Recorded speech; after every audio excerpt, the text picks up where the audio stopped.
Instead of the photographer actually helping this man do his job, he decided to take a picture of his ass. And this once again proves that this is not an art. Like, I could do this blindfolded. No, you couldn't. Yeah, I could. No, you couldn't. Yeah, just give me some yellow paint, some white paint, some water, and some red paint. There's more than that. It's the contrast and the use of lines. See, you're seeing yellow, white, and red, but Rothko doesn't see color. He sees space. Listen, I don't see anything but like an amateurish attempt to get attention. And we're here. He got our attention. That's the point. I don't know. More your liking it has gotten my attention. I think it's trash, and I don't understand why you can't see that. Over this way. One last one before the tour is over. We have Perseus and Medusa's head. He has just chopped her head off. Now, how, you may ask, did he navigate the labyrinth to get to Medusa without seeing her head? Well, he had a shield, and he would look at the reflection in the shield, and then he would check his pecs and be like, I have been hitting the gym just enough. Right. This is some of Jews' work, our people's work. You can see here, that was made by some ancestor. That was made by Chaim Chaimovitz or whatever. This is my people's work, all right? My people's work. And we haven't gotten anything from it. No reparations. I still haven't gotten any money from it, you know? Do you have anything to say? I'm the one that commissioned him to do it. I'm the HNIC. Commissioned who to do it? Jews, HNIC. I'm a true Israelite. These black Israelites, there needs to stop being infighting. They're not the true Jews at all. Look. It's me, Nick Cannon, Kyrie Irving, Ramesses. Ramses, first of all. That's the true hater. That's what you call it. But I knew him. It was Ramesses. This guy's not even black, all right? Look at him. Anyway, get out of my, look at this. This is my people's work. Do you have any questions? It doesn't matter what you want to say. Look at this shit. Salvador Dali. As you can see, Dali was very fascinated with Jesus in his work. In some ways, he thought he was Jesus.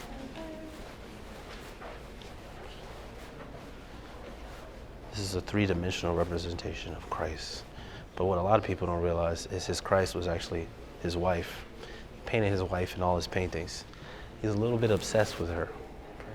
Yeah, I'm gonna be honest with you, him and all the other surrealists, they used to hang out. It used to be him, Louis Buñuel, and at one point, so I'm gonna be really graphic, I'm gonna be honest with you. They all used to sleep with her. And at one point, yes, she was a bit of a cuckold. And then they got into a fight. Louis Buñuel started choking his wife. And then Salvador Dali went on the ground, started crying, and was begging him to stop. And at that point, that was the end of their friendship. So Salvador Dali, Louis Buñuel, they made a movie a long time ago called Un, Deux, Le Chou. It's the one with the famous scene where they cut an eyeball. That was the end of their friendship because they argued over who was the actual filmmaker and who was the important artist. And then ever since then, Dali's been obsessed with his wife and Christ. And then some would say that he is Christ. I remember when I went to the Dali Museum in Spain, I was on LSD, and Dali had said, I don't do drugs, I am the drugs. But I did drugs, and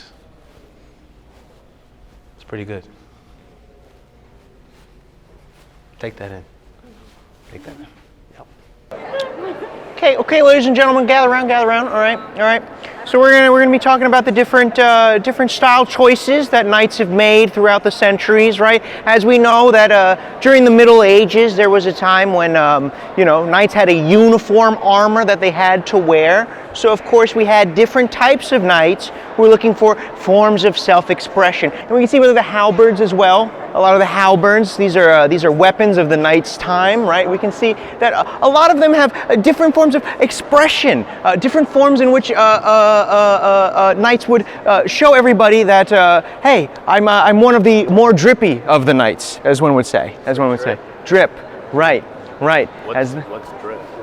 Oh, well, drip is kind of a state of mind, as one thing. It's a great question. Great question. Drip is sort of a state of mind, but it's mostly the idea. It's mostly about how cool you look while you're fighting off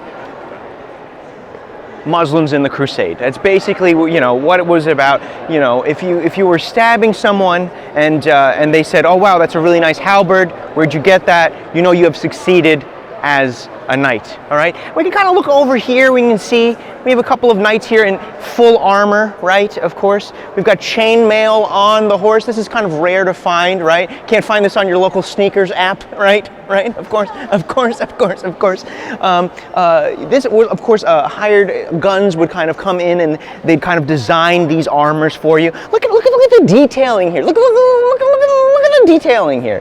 You can see that we have the little bit of bumps here to kind of go with the ride. Make sure that everybody knows, right? We're traveling deep, all right? We're letting everybody know. Hey, we're the Swaggy boys. In fact, this is the swaggelry, right? Kind of a cavalry of swag. You can see by some of their inner pieces right there. The velour, of course, the velour. Taken on by many Italians to this day, right? Some of the inspiration comes from the knights' armors from back in the day. Of course, we also have up here, see how there's like kind of a mohawk situation on top? This is some sort of a punk rock kind of situation with the knights, right? We're looking to see how these knights express themselves. And if we keep going, we can see more and more different types of expression. So what I want everybody to do, all right? What I want everybody to do, pick a piece of armor that you think looks cool, and we can kind of talk about like what it means to you, what it might have meant back in the day.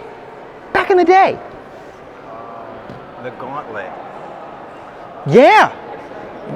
It's a gauntlet. That's just good for hand jobs. Right. They were shorter. They were on the shorter side. 5'5". 5'5", 5'6", of course, you know. Yeah, well, you have to understand that, you know, back in the day, these, you know, there's not as much sunlight, things like that. Yeah, of course, nutrition was no good back in the day. Exactly. So a lot of them were shorter. It also made it easier, less sheet metal to use for the armors, of course. So, you know. Exactly. Easier for everybody involved, of course. Thank you, of course. As you can see here, this is a picture by Ernst Schiele, German, supposed you know what, and this is the inside of a man. But this guy found a way to take a picture. He put the root canal in the thing, and then he just found a way to do this. There was a bunch of stairs there. I don't really know how he did that. They used to make Adidas shoes here, laid to rest in this empty foundry. These were actually the toys that he used with his boyfriend, and he just put them all into one, and he was just going to memorialize the fact of his love. So that was the belt, that was the hammer. Yeah. No, he was the top. So the chair was actually, I don't want to get too graphic, but the chair was actually used as well.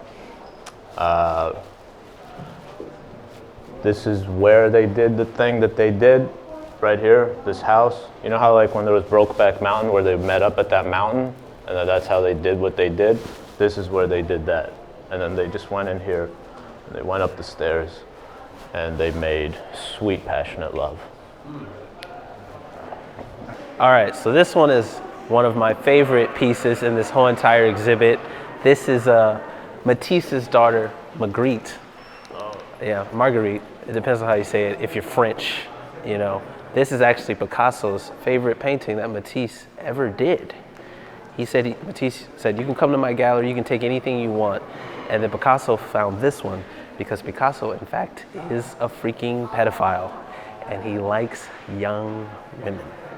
And then this one in particular is actually, no. She's saying that Picasso is not a pedophile. Which, yeah.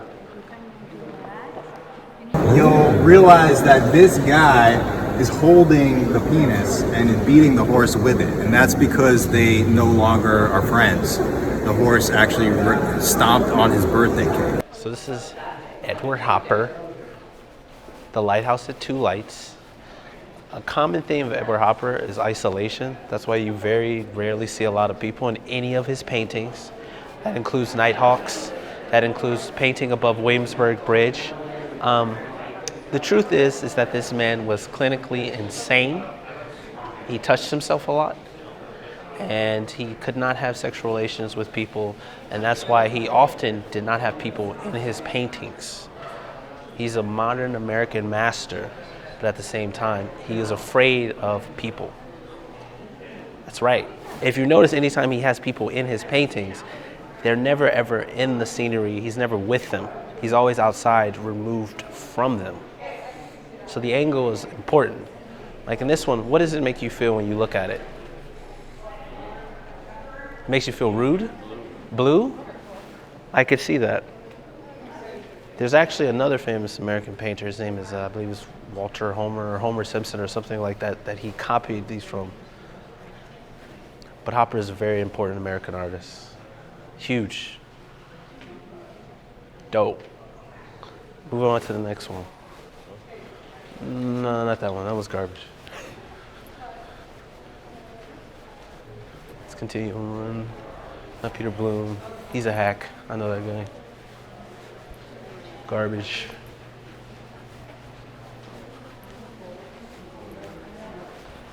This is famous. It's huge. This used to be in a Rockefeller's home. They used to have wild, crazy sex parties. And then they would all get naked back here. And then they would all pretend like they were poor and have sex with each other.